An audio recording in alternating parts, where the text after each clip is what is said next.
Hello viewers, welcome to tech shares.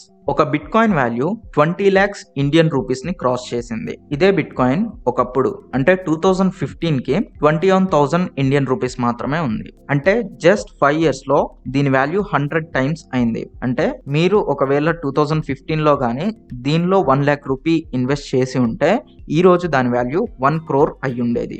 ఈ వీడియోలో నేను అసలు బిట్ కాయిన్ అంటే ఏంటి అండ్ దాని డీటెయిల్ ఇన్ఫర్మేషన్ చెప్పబోతున్నాను. సో ఫస్ట్ బిట్ కాయిన్ గురించి చెప్పే ముందు కరెన్సీ ఎవల్యూషన్ గురించి కొన్ని విషయాలు చెప్పి స్టార్ట్ చేస్తాం.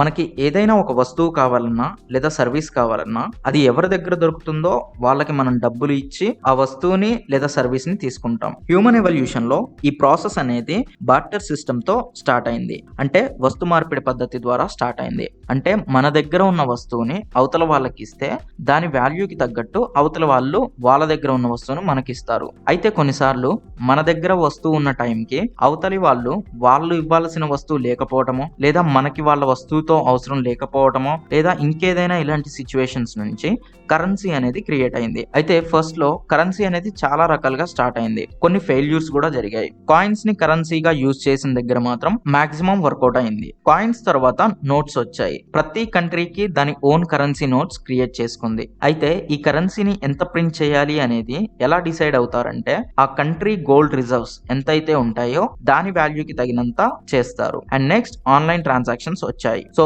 ఈ ఆన్లైన్ ట్రాన్సాక్షన్స్ వచ్చాక కరెన్సీ మొత్తం డిజిటలైజ్ అవ్వడం మొదలుపెట్టింది. ఎంత అయింది అంటే వరల్డ్ మొత్తంలో ఉన్న కరెన్సీలో 92% డిజిటల్ ఫామ్ లోనే ఉంది. అంటే ఓన్లీ 8% మాత్రమే ప్రెసెంట్ ఫిజికల్ ఫామ్ లో ఉంది. ఈ డిజిటల్ కరెన్సీకి నెక్స్ట్ స్టెప్పే క్రిప్టో కరెన్సీ అని చెప్పొచ్చు. అయితే ఈ క్రిప్టో కరెన్సీ చాలా రకాలుగా ఉన్నాయి. ఫస్ట్ అసలు క్రిప్టో కరెన్సీ అంటే ఏంటి అంటే నార్మల్ గా ఇప్పుడు మన ఇండియాలో ఇండియన్ మనీని మొత్తం RBI reserve bank of India control చేస్తుంది. అండ్ ప్రతి కంట్రీలో ఆ కంట్రీ యొక్క రిజర్వ్ బ్యాంక్ అనేది ఆ కంట్రీ కరెన్సీని కంట్రోల్ చేస్తూ ఉంటుంది.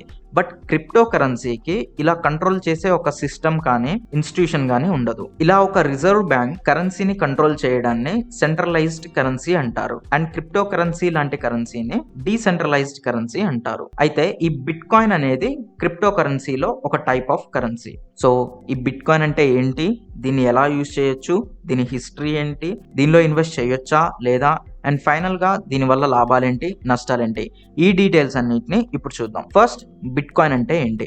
బిట్ కాయిన్ అనేది ఒక క్రిప్టో కరెన్సీ. దీన్ని 2008 లో ఇన్వెంట్ చేశారు. అయితే ఇన్వెంట్ చేసింది ఎవరు అనేది ఒక క్లారిటీ లేదు. సాతోషి నకామోటో అనే పేరుతో చేశారు. బట్ ఆ సాతోషి నకామోటో అంటే ఒక మనిషి పేరా, ఇన్స్టిట్యూట్ పేరా, గ్రూప్ పేరా అనేది తెలియదు.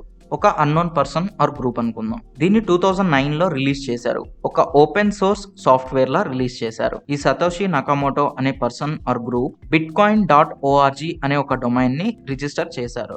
31st October 2008 న ఒక పేపర్ ని ఆ డొమైన్ లో లింక్ చేసి క్రిప్టో కరెన్సీ మెయిలింగ్ లిస్ట్ లో పోస్ట్ చేశారు. దానికి bit coin A peer to peer electronic cash system అనే టైటిల్ ఉంది. ఈ నకామోటో ఒక బిట్ కాయిన్ సాఫ్ట్వేర్ ని ఓపెన్ సోర్స్ కోడ్ లా ఇంప్లిమెంట్ చేశారు. January 3rd, 2009 bit coin network ని క్రియేట్ చేశారు. నకామోటోనే ఈ బిట్ కాయిన్ చైన్ ని స్టార్ట్ చేశారు. దీని చైన్ ఏంటి, ఇది ఎలా వర్కౌట్ అవుతుంది అంటే బిట్ కాయిన్ అనేది ఒక డిజిటల్ మనీ. ఇది ఫిజికల్ గా ఉండదు.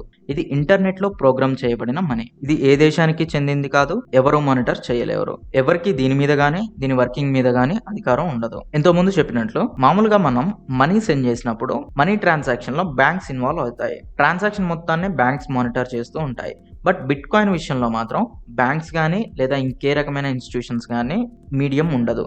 అయితే ఈ మనీ ఎలా ట్రాన్స్ఫర్ అవుతుంది అంటే ఏదైనా ఒక పర్సన్ తన దగ్గర ఉన్న బిట్ కాయిన్స్ ని ఇంకెవరికైనా పంపినప్పుడు మైనింగ్ అనే ప్రాసెస్ జరుగుతుంది. ఈ మైనింగ్ లో పనిచేసే వాళ్ళని మైనర్స్ అంటారు. ఈ మైనర్స్ పని ఏంటి అంటే ఎవరైతే బిట్ కాయిన్ ని పంపుతున్నారో వాళ్ళ దగ్గర అంటే వాళ్ళ అకౌంట్ లో నుండి ఆ కరెన్సీని ఎవరికైతే ట్రాన్స్ఫర్ చేయాలనుకుంటున్నారో వాళ్ళ అకౌంట్ లోకి పంపడం. అయితే వాటిని అలా పంపాలి అంటే కొన్ని బ్లాక్స్ లో మ్యాథమెటికల్ ప్రాబ్లమ్స్ ని సాల్వ్ చేయాల్సి ఉంటుంది. ఆ ప్రాబ్లమ్స్ ని సాల్వ్ చేసి బ్లాక్ చైన్ అనే లెడ్జర్ కి యాడ్ చేస్తారు.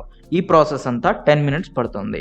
ఈ బ్లాక్ చైన్ ఎప్పుడూ అప్డేట్ అవుతూనే ఉంటుంది. సో ట్రాన్సాక్షన్స్ జరుగుతున్నంతసేపు ఈ చైన్ కంటిన్యూ అవుతూనే ఉంటుంది. అండ్ ఆ ప్రాబ్లమ్ ని సాల్వ్ చేసేది మైనర్ అని చెప్పా కదా. యాక్చువల్ గా ఎవరైనా మైనర్స్ అవ్వచ్చు, మీరు కూడా అవ్వచ్చు. బట్ ఆ ప్రాబ్లమ్ సాల్వ్ చేయడం అంత ఈజీ కాదు. దానికి చాలా ఎక్కువ కెపాసిటీ ఉన్న కంప్యూటర్స్ అండ్ వాటిని కూల్ చేయడానికి కూలింగ్ సిస్టమ్, చాలా ఎక్కువ పవర్ అవసరం. సో ఇలా ప్రాబ్లమ్ సాల్వ్ చేసినందుకు గాను మైనర్స్ కి క్రెడిట్స్ గా బిట్ కాయిన్స్ ని ఇస్తారు. యాక్చువల్ గా బిట్ కాయిన్స్ అనేవి ఇలానే క్రియేట్ అవుతూ ఉంటాయి, అంటే మైనర్స్ దగ్గరనే క్రియేట్ అవుతూ ఉంటాయి. ఆ వచ్చిన బిట్ కాయిన్స్ ని ఈ మైనర్స్ యూజ్ చేసుకోవచ్చు. సో అలా మైనర్స్ నుంచి బిట్ కాయిన్స్ అనేవి క్రియేట్ అయ్యి సర్క్యులేట్ అవుతూ ఉంటాయి. ఒక బిట్ కాయిన్ ని 100 మిలియన్ సాతోషీలుగా డివైడ్ చేస్తారు. అలాగే ఒక బిట్ కాయిన్ ని 1000 మిల్లీ బిట్ కాయిన్స్ లా కూడా డివైడ్ చేయొచ్చు. అయితే మైనర్స్ ప్రాబ్లమ్ సాల్వ్ చేసినప్పుడల్లా బిట్ కాయిన్స్ క్రియేట్ అవుతూనే ఉంటే చాలా ఎక్కువ బిట్ కాయిన్స్ క్రియేట్ అవుతాయి అండ్ వాటికి వాల్యూ కూడా ఉండదు కదా అనే డౌట్ రావచ్చు. సో దీనికి ఓ సప్లై లిమిట్ పెట్టారు. అది ఎంత అంటే 21 మిలియన్ బిట్ కాయిన్స్. అంటే ఆ లిమిట్ రీచ్ అయ్యాక కొత్త బిట్ కాయిన్స్ క్రియేట్ అవ్వవు, ఉన్నవి మాత్రమే ఎక్స్చేంజ్ అవుతూ ఉంటాయి. అయితే ఇప్పటి వరకు ఎన్ని బిట్ కాయిన్స్ జనరేట్ అయ్యాయి అంటే 18,355,100 బిట్ కాయిన్స్ క్రియేట్ అయ్యాయి యాజ్ ఆఫ్ May 1st, 2020కి. మరి ఇదంతా ఇంటర్నెట్ లో జరుగుతుంది, కంప్లీట్ గా వర్చువల్ గా ఉంటుంది. మరి దీన్ని హ్యాక్ చేయడం జరగదా అని డౌట్ రావచ్చు. ఇంతకు ముందు చెప్పినట్లు ఒక బ్లాక్ ని ఒక మైనర్ సాల్వ్ చేస్తాడు అని చెప్పా. అంటే మైనింగ్ లో ఉన్న ఎంతమంది మైనర్స్ ఉంటారో అంతమందిలో ఎవరైనా సాల్వ్ చేయొచ్చు. అంటే ఎంతమంది మైనర్స్ ఉన్నారో అంతమంది సర్వర్స్ దగ్గర ఈ ప్రాబ్లం అనేది యాక్టివ్ గా ఉంటుంది. సో అన్ని సర్వర్స్ ని హ్యాక్ చేయడం అనేది కుదరదు కాబట్టి ఇది సేఫ్ అనే చెప్పొచ్చు. But account holder KYC details గానీ తెలిస్తే మాత్రం ట్రాన్సాక్షన్ ఆపరేట్ చేయడం కుదురుతుంది. బిట్ కాయిన్ లో జరిగిన ప్రతి ట్రాన్సాక్షన్ ఎవరైనా చూడొచ్చు, మీరు కూడా చూడొచ్చు. బట్ ఆ ట్రాన్సాక్షన్ ని అనానిమస్ ట్రాన్సాక్షన్ లా చేయొచ్చు. అంటే మీరు చేసే ట్రాన్సాక్షన్ వాల్యూ ఎవరైనా చూడొచ్చు, బట్ అది మీరు చేశారు అని తెలియకుండా చేయొచ్చు. సో బిట్ కాయిన్ లో ట్రాన్సాక్షన్స్ అనేవి చాలా ట్రాన్స్పరెంట్ ఉంటాయి క్యాష్ తో కంపేర్ చేస్తే. అండ్ నెక్స్ట్, మన రూపీ వాల్యూ చేంజ్ అయినట్లే బిట్ కాయిన్ వాల్యూ కూడా చేంజ్ అవుతూ ఉంటుంది. సో ఇది బిట్ కాయిన్ గ్రాఫ్. అండ్ దీంట్లో చూడొచ్చు మీరు బిట్ కాయిన్ యొక్క గ్రాఫ్ ఎంత పాజిటివ్ గా రన్ అవుతుందో. అండ్ ఒక్క bit coin value Indian rupees లో చెప్పాలి అంటే 20,53,216 రూపీస్. అండ్ ఇంతకు ముందు చెప్పినట్లే స్టాక్ మార్కెట్ లో ప్రైజెస్ చేంజ్ అయినట్లే ఈ బిట్ కాయిన్ వాల్యూ కూడా చేంజ్ అవుతూ ఉంటుంది. యాక్చువల్ గా ఫస్ట్ లో ఇండియాలో బిట్ కాయిన్ ని యూజ్ చేయడం అనేది ఇల్లీగల్ అని ఆర్బీఐ ప్రకటించింది. అయితే సుప్రీం కోర్టులో ఆర్బీఐ బిట్ కాయిన్ గురించి, దాని వల్ల వచ్చే ప్రాబ్లం గురించి వేసిన కేసులో ఓడిపోయింది. సో ప్రెసెంట్ ఇండియాలో బిట్ కాయిన్ ని invest, trade, buying, selling, mining ఏదైనా చేయొచ్చు, అన్ని లీగల్. సో మీరు కావాలనుకుంటే బిట్ కాయిన్ మీద ట్రేడ్ చేయొచ్చు, ఇన్వెస్ట్ చేయొచ్చు, బై చేయొచ్చు, సెల్ చేయొచ్చు అండ్ మైనింగ్ కూడా చేయొచ్చు. సో ఇది బిట్ కాయిన్ గురించి. అండ్ బిట్ కాయిన్ వల్ల లాభాలు ఏంటి? ఇంతకు ముందు చెప్పినట్లు బిట్ కాయిన్ యొక్క ట్రాన్సాక్షన్ 10 మినిట్స్ పడుతుంది. అంటే మీరు ఏ కంట్రీకి అయినా గానీ 10 మినిట్స్ లో మీ బిట్ కాయిన్స్ ని ట్రాన్స్ఫర్ చేయొచ్చు. నార్మల్ గా మీరు మనీ గానీ ట్రాన్స్ఫర్ చేయాలి అంటే చాలా బ్యాంక్స్ ఇన్వాల్వ్ అవుతాయి. మీరు ఇండియా నుంచి యుఎస్ కి గానీ పంపాలి అనుకోండి, రూపీస్ నుంచి డాలర్స్ కి కన్వర్ట్ అవ్వాలి అండ్ దానికి ట్యాక్సెస్ ఉంటాయి, ఛార్జెస్ ఉంటాయి అండ్ అది 2 to 3 days టైం కూడా తీసుకుంటుంది. అండ్ చాలా సార్లు అవి రిజెక్ట్ అయ్యే అవకాశం కూడా ఉంది. బట్ బిట్ కాయిన్ లో ఇలా జరగదు. 10 మినిట్స్ లో మీ ట్రాన్సాక్షన్ కంప్లీట్ అయిపోతుంది.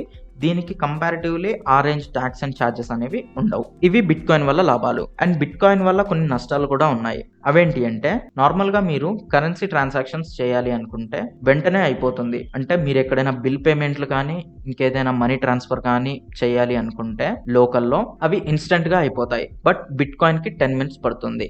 సో ఈ సినారియోలో చూసుకుంటే 10 మినిట్స్ అనేది చాలా ఎక్కువగా కనిపిస్తుంది. వేరే కంట్రీస్ కి పంపడంలో 10 మినిట్స్ అనేది తక్కువగా కనిపిస్తుంది.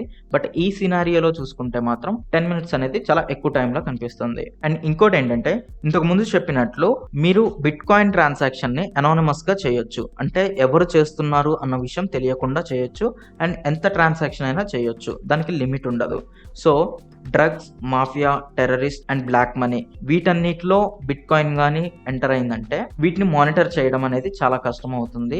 సో ఒక కంట్రీకి సంబంధించిన సెక్యూరిటీ ప్రాబ్లమ్స్ స్టార్ట్ అవుతూ ఉంటాయి. అండ్ ఎవరి దగ్గర నుంచైనా ఎవరి దగ్గరికైనా మనీ పోవడం అనేది, దాన్ని ఆ కంట్రీ ఐడెంటిఫై చేయలేనప్పుడు చాలా రకాల ప్రాబ్లం రైజ్ అయ్యే ఛాన్స్ ఉంది. సో ఇది బిట్ కాయిన్ ఇన్ఫర్మేషన్ గురించి. దీనిలో కానీ మీకు ఏమైనా డౌట్స్ ఉంటే కింద కామెంట్ సెక్షన్ లో కామెంట్ చేయండి.